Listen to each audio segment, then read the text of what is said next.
أعوذ بالله من الشيطان الرجيم. بسم الله الرحمن الرحيم. ألم تعلم أن الله له ملك السماوات والأرض يعذب من يشاء ويغفر لمن يشاء والله على كل شيء قدير. يا أيها الرسول لا يحزنك الذين يسارعون في الكفر من الذين قالوا آمنا بأفواههم ولم تؤمن قلوبهم ومن الذين هادوا سماعون للكذب سماعون لقوم آخرين لم يأتوك يحرفون الكلم من بعد مواضعه يقولون إن أوتيتم هذا فخذوه وإن لم تؤتوه فاحذروه ومن يرد الله فتنته فلن تملك له من الله شيئا. أولئك الذين لم يرد الله أن يطهر قلوبهم لهم في الدنيا خزي ولهم في الآخرة عذاب عظيم. سماعون للكذب أكالون للسحت فإن جاءوك فاحكم بينهم أو أعرض عنهم وإن تعرض عنهم فلن يضروك شيئا وإن حكمت فاحكم بينهم بالقسط إن الله يحب المقسطين. وكيف يحكمونك وعندهم التوراة فيها حكم الله ثم يتولون من بعد ذلك وما أولئك بالمؤمنين. صدق الله العظيم.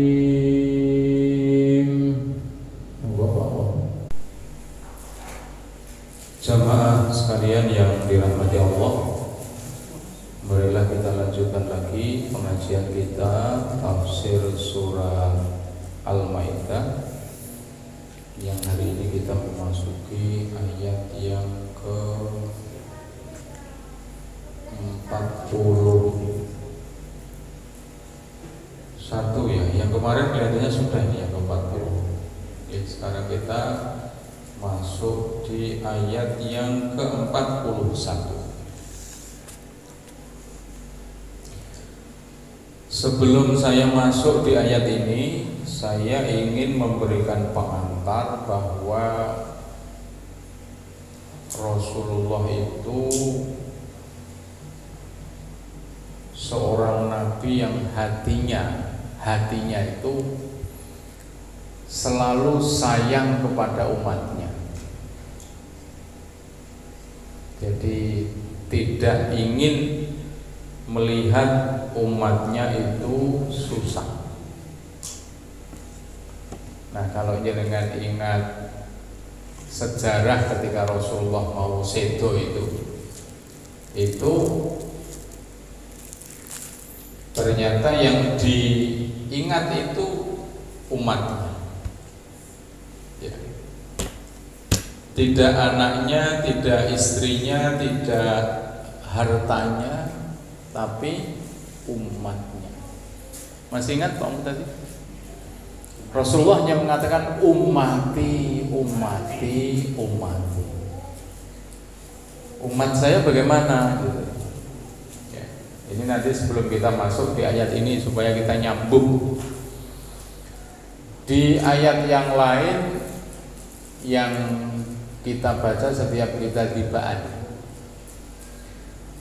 A'udzubillahi minasyaitonirrajim. Laqad ja'akum rasulun min anfusikum azizun 'alaihi ma 'anittum harisun 'alaikum bil mu'minina raufur rahim.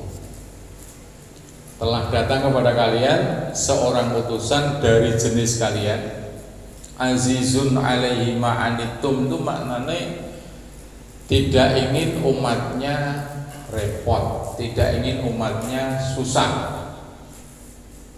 Harisun alaikum, sangat senang kepada umatnya. Bil mu'minina raufur rahim, juga sangat sayang.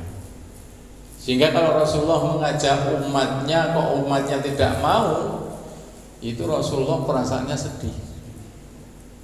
Tajak kok orang gelem gitu.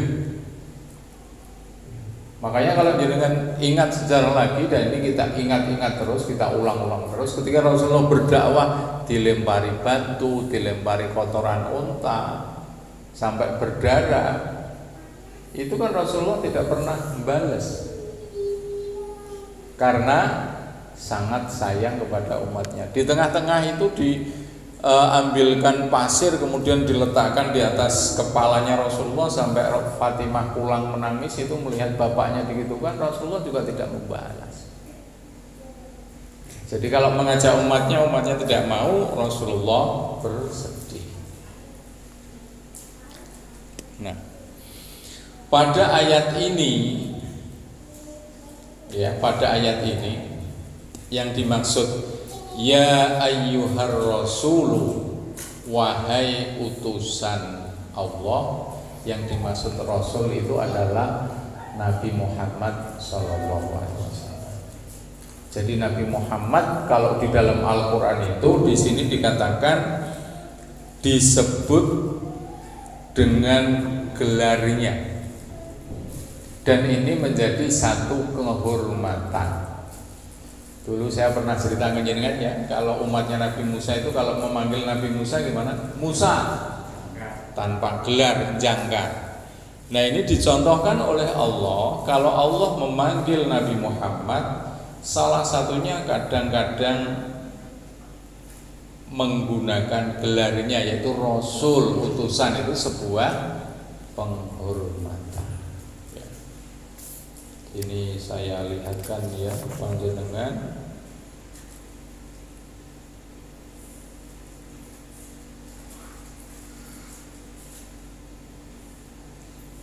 Nama Nabi disebut di dalam Al-Quran sebanyak 4 kali. Kesemuanya disebut bergandengan dengan gelarnya sebagai Rasul. Tadi yang saya baca itu surat At-Taubah yang awal itu, laqad ja'akum rasulun min anfusikum. Dikatakan Rasul, tidak Muhammad. Ini di ayat ya ayyuhar rasulu, disebut 4 kali di dalam Al-Quran menggunakan gelarnya. Berarti ini sebuah penghormatan. Kalau nabi-nabi yang lain di sini disebutkan di tafsirnya tidak disebut dengan namanya. Misalnya Nabi Ibrahim ya hanya dipanggil ya Ibrahim, Musa dipanggil ya Musa, Isa dipanggil ya Isa. Tapi kalau yang memanggil Allah kepada nabinya tidak jangka. Tapi kalau Allah memanggil nabinya dengan gelarnya, itu sebuah penghormatan. Kita kadang-kadang kan kalau kita contohkan ya, Bapak Presiden kita tidak disebut namanya Jokowi, oh berarti memberikan penghormatan. Bapak RT, Bapak RW, Bapak Takmir misalnya, dan sebagainya, itu sebuah penghormatan. Nah, karena Rasulullah itu tidak kepingin umatnya susah, umatnya celaka, ya. Dan kalau kemudian mengajak kok tidak mau, Rasulullah bersedih, Maka ini menjadi obat, ayat ini menjadi obat. Ya ayyuhar rasul, wahai utusan, maksudnya Nabi Muhammad, la yahzun, ojo nyusahake ka ing sira sapa alladzina wong akeh yusari'una kang padha agawe sapa alladzina fil kufri ing dalem kekufuran. Makna gampangnya, wahai Nabi Muhammad, kalau kamu berdakwah, kalau kamu mengajak orang, tetapi orang itu tidak mau ikut kepada kamu, bahkan dia menentang, bahkan dia kafir, maka jangan bersedih.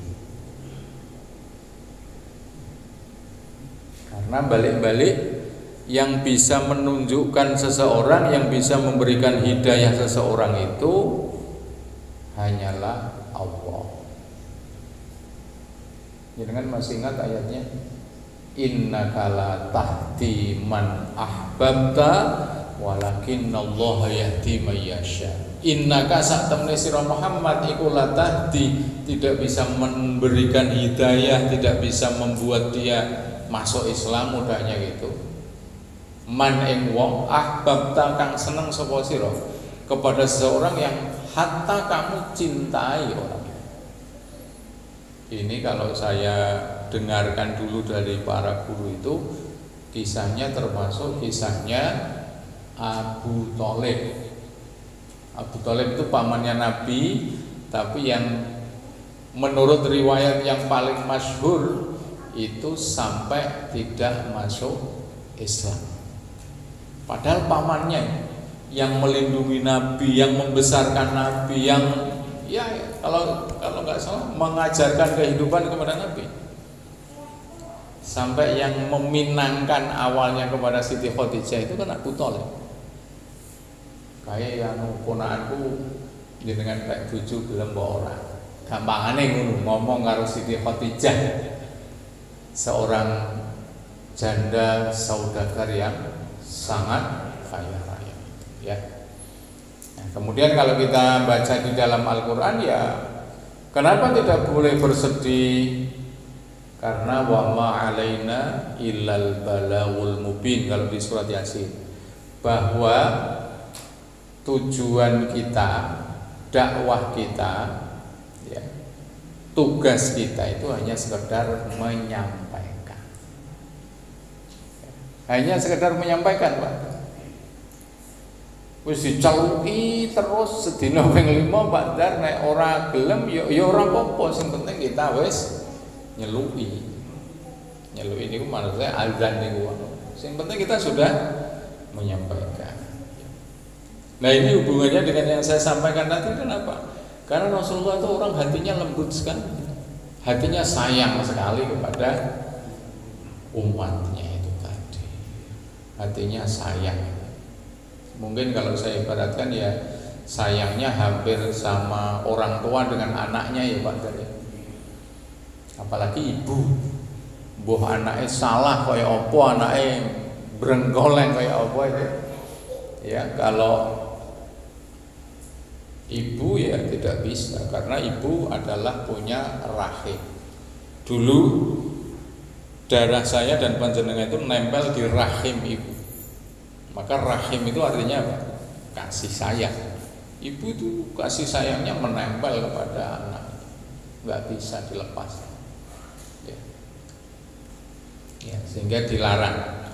Ya, jadi ini pelajarannya saya dan jenengan. Kalau saya dan jenengan wis ngejak wong kepada kebaikan tapi tidak mau, ya wis rasa dipikir. Ojo dadekke pikiran atine gitu ya. Jadi Nabi itu sampai sedemikian sehingga Nabi diingatkan oleh Allah. Karena kalau kita itu memendam rasa terus kan bisa loro ya Pak tadi, bisa sakit itu. Yusari'una fil kufr.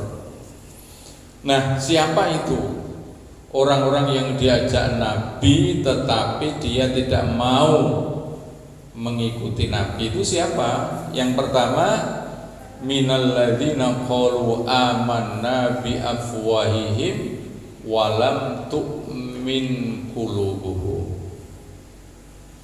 Mereka yang diajak tidak mau, yang pertama adalah orang-orang yang mengatakan iman di lisannya, afwahihim, mulutnya, ya, lisan, famun, afwahihim, walam tu'min qulubuhum, tetapi hatinya tidak percaya.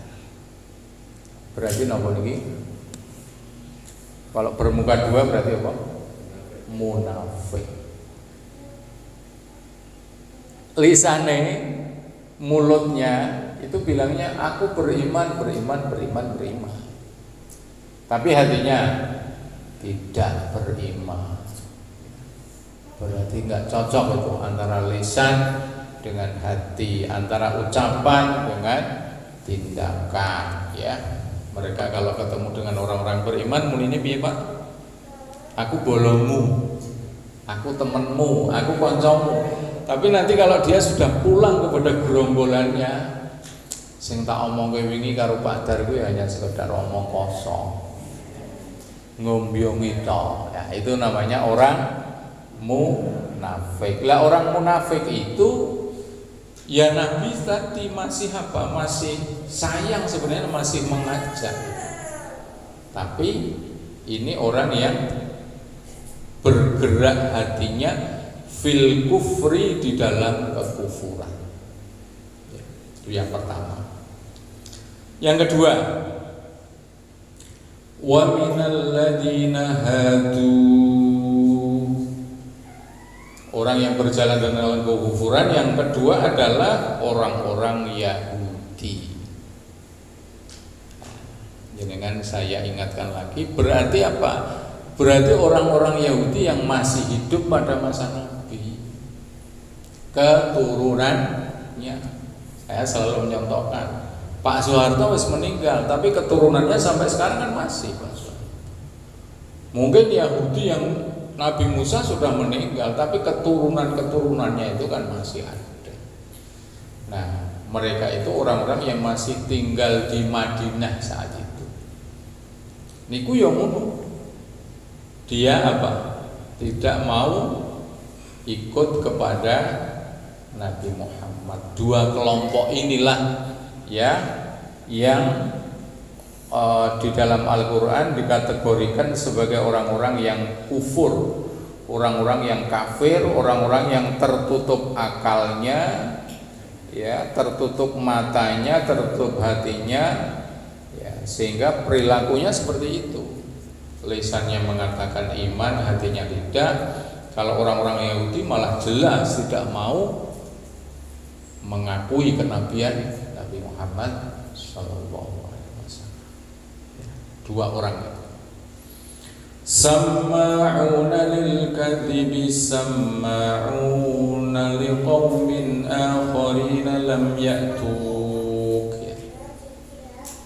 Perilakunya sekarang kita lihat perilaku mereka.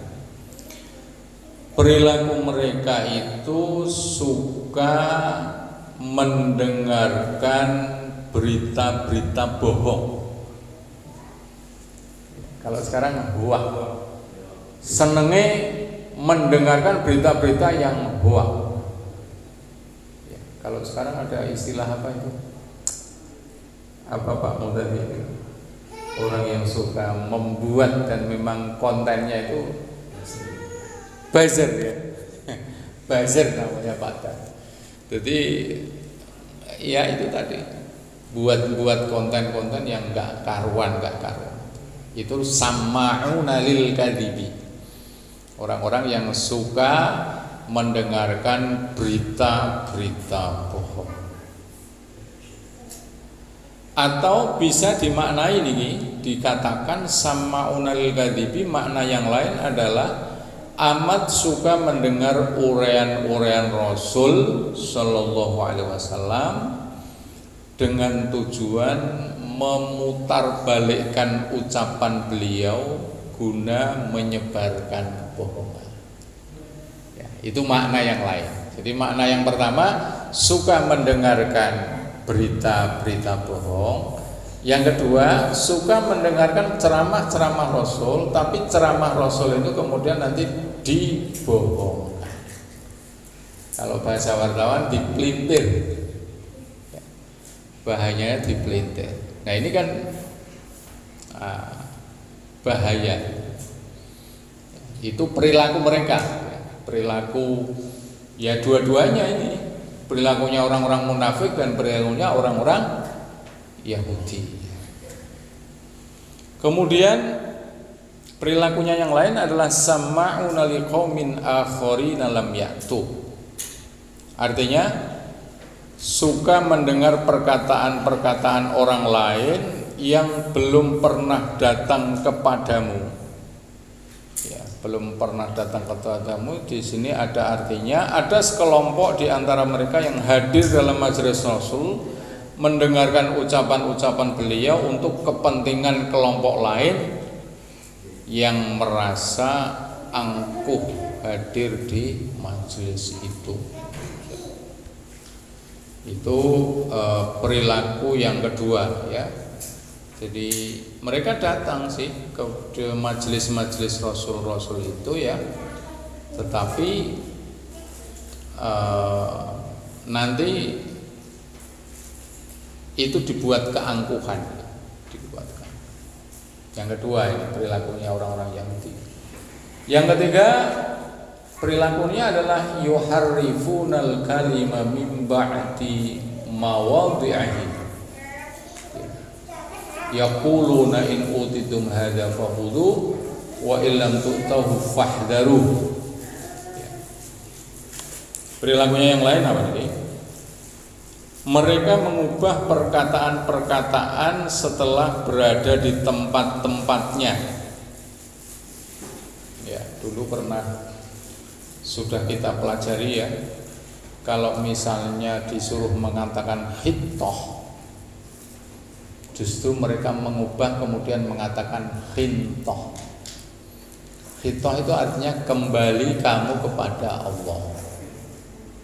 Berarti disuruh ikhlas, disuruh ibadah yang baik. Tapi justru dia mengatakan hintoh. Hintoh niku maknanya gandum. Nah gandum niku sing dikarepe, yang diinginkan dari kalimat itu adalah ndak usah kembali kepada Allah lah, urusi dunia-dunia saja. Nah, itu berarti dia merubah kalimat Allah. Ulaikal ladzina lam yuridillahu ayyutahhira qulubahum lahum fid dunya khizyu wa lahum fil akhirati adzabun adzim. Kalau memang seperti itu perilakunya ya, maka Allah sama sekali tidak akan menyucikan hati mereka. Jadi kalau orang sukanya mendengarkan kebohongan, orang sukanya menyebarkan kebohongan, orang datang di majelis Rasulullah hanya sekedar sebagai keangkuhan, ya, maka itu cirinya bahwa Allah tidak akan membersihkan hati-hati mereka. Maka kembali lagi yang harus kita perhatikan ketika kita melakukan sesuatu, kita dasari niatnya. Kalau dalam bahasa yang paling sederhana ya lillahi ta'ala ya, atau yang bahasa yang lain ya ikhlas ya, kalau kita ikhlas, kalau kita lillahi ta'ala ya nanti akibatnya akan baik ya. Ya, akibatnya akan baik. Nah, orang-orang yang seperti tadi, orang-orang yang seperti lisan dan hatinya berbeda, kemudian orang-orang Yahudi yang suka membuat hoak, suka mendengarkan hoak ya, suka mendatangi majelis Rasul tapi tidak dengan cara yang ikhlas, maka di sini oleh Al-Qur'an, oleh Allah dinyatakan lahum fid dunya khizyun. Mereka akan mendapatkan kehinaan di dalam dunia. Orang yang tidak ikhlas itu nanti suatu ketika akan mendapatkan kehinaan. Di sini tidak disebutkan Pak Muhtadi kehinaannya seperti apa. Tetapi kalau isim nakiroh disebut, isim nakiroh itu artinya isim yang umum, maka kehinaan itu bisa macam-macam artinya. Sama seperti kalau jenengan belajar surat Al-Insyirah ya. Alam Nasroh nanti kan ada kalimat inna ma'al usri yusra, bahwa sesungguhnya beserta kesulitan itu ada kemudahan. Yusron, kemudahan itu tidak disebut kemudahannya apa. Itu menunjukkan kemudahannya nanti banyak. Tidak hanya satu kemudahan, tapi bisa berarti beberapa kemudahan. Nah, seperti ayat ini, kalau orang-orangnya perilakunya seperti itu, dia akan mendapatkan kehinaan. Orang yang tidak ikhlas, orang yang suka membuat hoak. Kalau sekarang, kalau kita cocokkan dengan di Indonesia, ya setidaknya nanti kalau dia kena hukuman, undang-undangnya ITE Pak, ya, bisa kena hukuman, itu kehinaan di dunia. Atau dia nanti akan dicemooh oleh netizen ya Pak. Ya Pak Mudhari. Netizen itu warga net itu. Warga net itu yang ada di internet, di media sosial, dia nanti akan dicemooh. Wong perilakunya kayak gitu. Akhirnya menjadi viral, tapi viral yang jelek. Viral itu kan ada dua, ada viral yang baik, ada viral yang jelek. Sekarang yang lagi viral itu nama Pak? Ferdi Sambo. Nah, ini salah satunya yang di Jogja itu, yang di Bantul, katanya ada siswa yang dipaksa untuk memakai jilbab. Terus ini rame, sudah dilaporkan dan sebagainya. Benernya nggak ngerti karena itu berita media sosial, berita TV ya, kita nggak tahu kenyataannya seperti apa. Ya. Ya, jadi di dunianya sudah mendapatkan kehinaan. Masih ditambah Pak Dar, walahum fil akhirati adzabun adzim. Besok di akhirat dia masih mendapatkan siksa yang sangat pedih. Oh iki sing tukang gawe onar iki. Ya. Itu nanti akan mendapatkan siksa yang sangat pedih. Jadi hukumannya dua.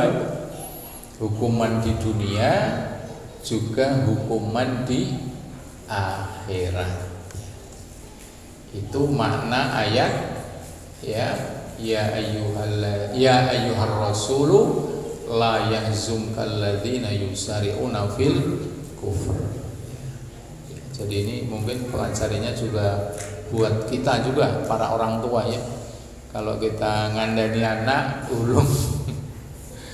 urung berhasil ya aja sedih-sedih banget ya. Ya digawe slow, karena wama alaina ilal balagul mubin, kita hanya bertugas menyampaikan saja. Tapi ora iso ya Pak Woto ya, wong anake dhewe kita mesti melu sedih. Dikandani kon sembayang kok angel, sedih, kon sekolah angel, kon manut dalan sing apik gitu angel ya, itu kita sedih. Itu baru anak. Nah ini Rasulullah yang diminta apa? Karena Rasulullah ngurusi wong sak donya. Ora terima wong Arab tok, tapi ngurusi seluruh dunia. Itu ayat 40 ya. Sekarang ayat 41. Masih kelanjutannya ya, masih kelanjutannya orang-orang Yahudi tadi hampir sama. Ini diulang lagi. Sama'una lil kadhibi. Berarti memang orang-orang Yahudi itu suka membuat hoak, suka mendengarkan kebohongan, suka menyebarluaskan kebohongan. Ya. Yang kedua, selain itu akaluna lis-suhud, suka memakan barang-barang yang haram. Ya, banyak memakan barang-barang yang haram. Ya, ini juga perlu kita perhatikan ya bagi para orang tua ya. Jadi kita kan meyakini satu hadis, kalau kita memakan barang yang haram maka darah-darahnya itu akan diikuti oleh setan. Ya, maka harus hati-hati ya. Harta yang kita gunakan untuk menghidupi keluarga kita harus hati-hati. Fa in ja'uka fahkum bainahum. Ketika mereka datang kepadamu, ya, ketika mereka datang kepadamu siapa? Orang-orang Yahudi tadi. Fahkum bainahum, maka berilah hukum di antara mereka. Berilah hukum di antara mereka. Maksudnya Rasul kalau dimintai pendapat tentang hukum, Rasul disuruh menyampaikan hukumnya. Fahkum bainahum. Ini kalau saya baca di tafsirnya, bukan dalam pengertian orang-orang Yahudi itu percaya kepada Nabi Muhammad, Pak. Tetapi apa? Tetapi hanya karena Nabi Muhammad sebagai pemimpin negara. Kan beda ini. Kalau orang-orang Islam kan mengakui Nabi Muhammad sebagai utusan Allah, sehingga minta hukuman kepada Allah. Minta hukum kepada Nabi Muhammad itu tujuannya ya minta hukum Allah, sambil ada ketaatan. Tetapi kalau orang-orang Yahudi tidak, datang kepada Rasulullah minta satu putusan itu bukan karena mengakui Rasul sebagai Nabi, tapi hanya mengakui Rasul sebagai pimpinan negara. Jadi ketaatannya hanya ketaatan karena Rasulullah pimpinan negara itu tadi. Tapi berarti ini masih ada positifnya. Terhadap pimpinan negara dia masih mengakui ya. Nah kalau seperti itu apa? Seperti itu ya disuruh memberikan hukumannya. Jadi kalau kita perinci ya, kalau kita perinci kedatangan Rasulullah itu disikapi yang pertama, ada orang yang iman kepada Rasul dan mengakui Rasul sebagai Nabi, utusan. Ada yang tidak beriman kepada Rasul, tapi dia mengakui Nabi sebagai pimpinan kepala negara, pimpinan negara. Nah yang ketiga ini di sini saya temukan malah ada yang mengakui Nabi sebagai utusannya Allah, tetapi dia tidak mau mengikutinya. Ya, seperti orang-orang Barat itu kalau melakukan penelitian terhadap Nabi, kemudian dia mengakui bahwa Nabi memang orang yang hebat, orang yang top. Saya pernah sampaikan 100 tokoh dunia itu nomor 1 Nabi Muhammad. Itu yang meneliti orang Barat. Tapi kalau yang meneliti Aswendo Atmowiloto itu malah nomor berapa? 6 atau berapa itu? Yang di bawah Soeharto itu, sehingga tabloid Monitor diobrak-abrik itu, sehingga Gus Dur sing bilang itu. Ya itu. Jadi ternyata ada beberapa orang yang sikapnya seperti itu. Ya. Melihat Nabi, mengakui Nabi. Ada yang melihat Nabi, ingkar kepada Nabi, Abu Jahal, Abu Lahab. Ada yang tadi di sini tidak melihat Nabi, dia meyakini, percaya bahwa itu Nabi. Nah kalau kita tidak melihat Nabi, tapi kita meyakini Nabi Muhammad sebagai utusan Allah, sehingga sering saya katakan tuba liman amanabi walam yaroni. Bejo banget orang yang tidak pernah melihat aku, tetapi dia beriman kepada aku. Saya kira itu dulu Bapak-bapak sekalian. Sudah bisa kita tutup dengan hamdalah bersama-sama. Alhamdulillahirabbil alamin. Assalamualaikum warahmatullahi wabarakatuh.